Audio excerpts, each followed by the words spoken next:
4 minutes before the bottom of the hour, Fox News alert, NYPD revealing that of the nearly 300 people arrested on Columbia and City College on New York campuses Tuesday, half of those had no affiliation with either school. At Columbia, outsiders made up nearly 30% of the arrests. City College, that number 60%. As protests continue across the city, our next guest says the faculty at his school are complicit in these protests. He even goes further than that. Jeff Lax is a City University of New York law professor and joins us now. Jeff, not only do you say they're complicit, you say they're organizing behind it. The faculty. They're organizing it, absolutely. The unions are behind. Union. They have all the money.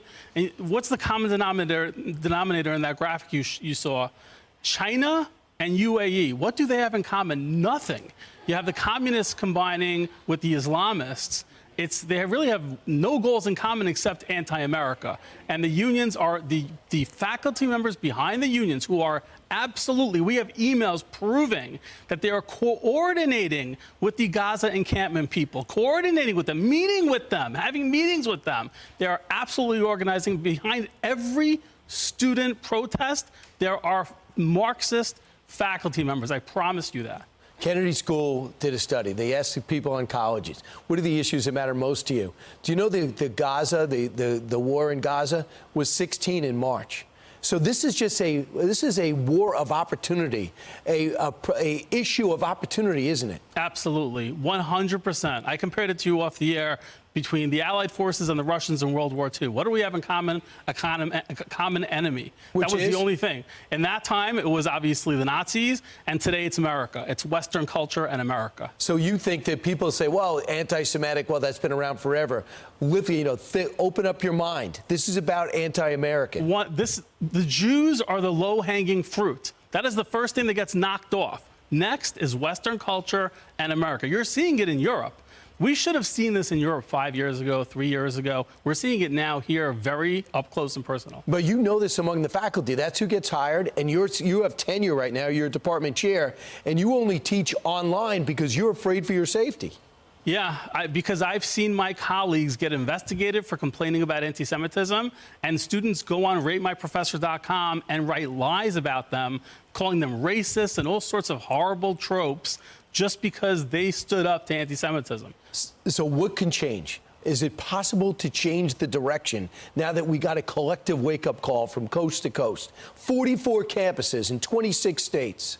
Well, I think the immigration problem is a big part of this. One of the reasons that I say that is because we see new people, straight out of other countries coming right into our country and onto our campuses. And a lot of them spew anti-Semitic tropes from day one because they're coming from countries all over. People think Venezuela, Mexico, but they're coming from countries all over the world that teach hating Jews and teach hating America. Both of those things. These foreign students take valuable places, 14,000 in Columbia alone. You wonder how many are protesting against us. They should be expelled right away. Yeah. And Jeff's been talking about it. He's got the courage to speak about it and put his name behind it. Jeff, thanks so much. Thank you. We'll talk more on radio. I'm Steve Doocy. I'm Brian Kilmeade. And I'm Ainsley Earhart. And click here to subscribe to the Fox News YouTube page to catch our hottest interviews and most compelling analysis. We have breaking news. NBC has learned that the Department of Justice is expected to announce an indictment against long-term Democratic Congressman HenryCuellar of Texas today. Let's get right to Ryan Nobles with that story. Ryan, what do we know?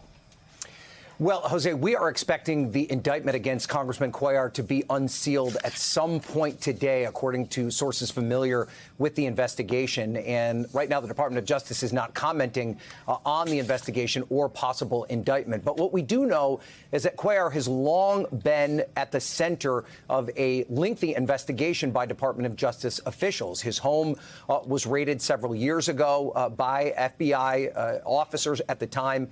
The investigation at that particular period of time involved his connection to the Azerbaijan government, and there was some question of political corruption connected to that government. He serves on a powerful committee connected to that government, and at that time it was thought that that's what the FBI was investigating. Now, we don't know quite yet what the contents of this indictment will reveal when they are revealed later this afternoon, but there is the possibility that it is connected to that initial raid.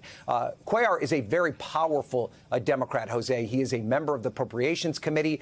He is a moderate Democrat who obviously represents Laredo, Texas. He is on the border of Mexico. He has been a Democrat that has broken with much of his party, favoring much stronger border policies than many of his Democratic colleagues. He also happens to be one of the last remaining pro-life Democrats still serving in the United States Congress. He has fended off political challenges despite his legal issues time after time, including winning a primary a couple of years ago by less than 300 votes from a progressive challenger, and then going on to win his general election, despite the fact that it was well known that he was the subject of this investigation. Now, Cuellar and his office have yet to respond to this news that the indictment it could be handed down at any moment. But in the past, he has said that he has done nothing wrong and that he's denied any of the charges against him. It's also worth pointing out that his lawyer at the time of the initial raid, shortly after that raid, had told reporters that he was under the assumption, based on his conversations with the FBI, that the investigation into Cuellar was done and that Cuellar was no longer facing any sort of legal trouble. That's obviously not the case. It's also the possibility that perhaps this indictment could be related to something completely separate from what happened during that raid from a couple of years ago.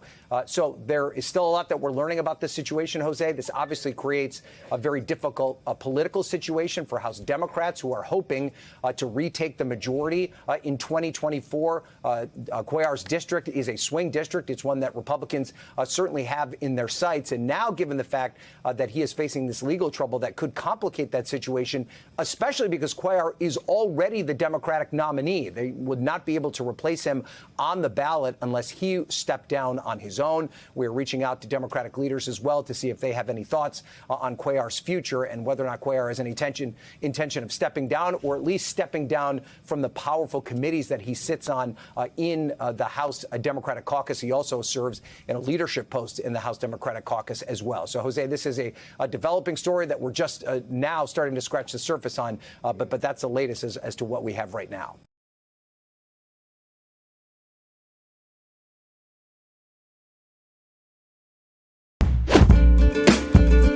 Now, a ship is preparing to set sail from France to lay the next section of the largest ever subsea internet cable. The To Africa cable is an incredibly long 45,000 kilometres and it stretches around the entire continent. But even as the world celebrates ambitious projects like these getting more people online, internet freedom is on the decline around the world. Here's our cyber correspondent, Joe Tidy. The To Africa subsea internet cable is the largest ever built. 45,000 kilometres long, it stretches all the way around the continent. It promises to bring a huge boost in internet capacity and resilience to billions of people in Africa and beyond. In Calais, France, a team is preparing to set sail to lay the next section of the line. And this is what To Africa and all subsea internet cables look like. About the same width as a garden hose, and inside, protected by that plastic coating, there's all these really thin optical fibres, and it's on these that your emails and social media posts travel under the oceans around the world at the speed of light. It's subsea cables like these that have helped the world get connected in recent years. 70% of us are now online. Breakages are common, but thanks to a sophisticated system of rerouting, most of the time we don't really notice. However, the bigger threat to internet connectivity comes from governments themselves. 2023 saw more deliberate internet shutdowns than any previous year, with India in particular regularly shutting citizens off from getting online. And according to Freedom House, internet censorship, surveillance and website blocking has risen for 13 years in a row globally. This map is from the latest Freedom Index from the organisation. The redder countries are less free and the bluer ones are most free. Recently, Iran and Myanmar have declined the most, with China remaining the worst online environment, according to researchers. Experts say the trend is only going in one direction because tools for internet control have become abundant and governments are far less squeamish about using them. The idea that the internet is a global space, it's going to be the same everywhere, that was always a bit of a fantasy, but it also was sort of this knee-jerk libertarianism that was based on an incorrect understanding of how the technology actually works. Geopolitics, too, is threatening the status quo in unlikely places. The US, one of the champions of the open internet, is taking the unprecedented move of banning one of the world's most popular apps, TikTok, due to security fears about the Chinese-owned company. So even as incredible feats of engineering are helping to connect us, the internet is more splintered and fractured than ever before. Joe Tidy, BBC News. We begin with breaking news in a courtroom in Manhattan where witness testimony has just resumed in Donald Trump's HushMoney trial. And back on the stand is the forensic specialist from the Manhattan DA's office who inspected data from Michael Cohen's phone, including text messages and secret recordings. NBC's Von Hilliard is standing by for us outside the courthouse. Also with us, former U.S. Attorney, former state court judge Carol Lamb, and state attorney for Palm Beach County, Florida, Dave Ehrenberg. Von, start us off here. The judge today actually started everything by pushing back on some of Trump's comments yesterday about his potential testimony in this case. What can you tell us?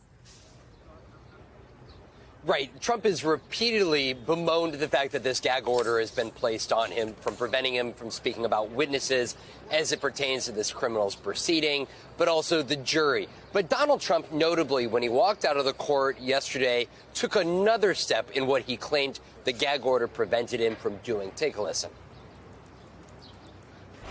I'm not allowed to testify because this judge, who's totally conflicted, has me under an unconstitutional gag order. Nobody's ever had that before, and we don't like it, and it's not fair. The gag order stop you from testifying? No, it won't stop me from testifying. The gag order is not for testifying.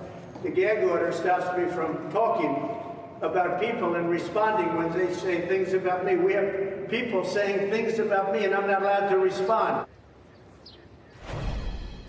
Donald Trump has repeatedly suggested that he wanted to testify in this criminal trial in defense of himself. And there you saw him yesterday leaving the courthouse claiming that the gag order prevented him from doing so, which led Judge Merchan immediately upon taking the bench this morning with Donald Trump there seated, making it clear that the gag order did not prevent Donald Trump from testifying, that the gag order only explicitly prevented him from speaking about these witnesses and about the jury outside of this courtroom, which would put the ball back in Donald Trump's corner to testify if he so desired to do so.